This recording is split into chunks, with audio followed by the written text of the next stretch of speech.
నార్సింగి వంటి 20 మున్సిపాలిటీలు ఉన్నాయి. ఈ విలీనం వల్ల రోడ్లు, మంచినీరు, పారిశుద్ధ్యం, ఇళ్ల నిర్మాణం వంటి సేవలు ఒకే విధంగా అందరికీ అందుతాయి. అసమానతలు తొలగి ప్రణాళికాబద్ధమైన అభివృద్ధి సాధ్యమవుతుంది. రాష్ట్ర ప్రభుత్వం జీహెచ్ఎంసీ యాక్ట్, తెలంగాణ మున్సిపాలిటీల యాక్ట్లకు సవరణలు చేసి ఈ విస్తరణకు చట్టబద్ధత కల్పించింది. వార్డు డీలిమిటేషన్ ప్రక్రియలో 6,000కు పైగా అభ్యంతరాలొచ్చాయి. సహేతుకమైనవి పరిగణలోకి తీసుకుని తుది నోటిఫికేషన్ జారీ చేశారు. ఈ మార్పులతో హైదరాబాద్ ప్రపంచ స్థాయి నగరంగా మారనుంది.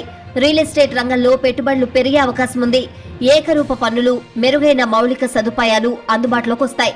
అయితే కొందరు విమర్శకులు ఇది కేంద్రీకృత నియంత్రణకు దారితీస్తుందని, స్థానిక సంస్థల స్వయం ప్రతిపత్తి తగ్గుతుందని అభిప్రాయపడుతున్నారు. విస్తరణ తర్వాత జీహెచ్ఎంసీలో ఉద్యోగుల సంఖ్య కూడా పెరిగింది. విలీన సంస్థల నుంచి వందల మంది రెగ్యులర్, అవుట్సోర్సింగ్ ఉద్యోగులు చేరారు. రాబోయే మున్సిపల్ ఎన్నికల్లో 300 వార్డులకు ఎన్నికలు జరగనున్నాయి. ఇది హైదరాబాద్ పరిపాలనను మరింత సమర్థవంతం చేస్తుంది.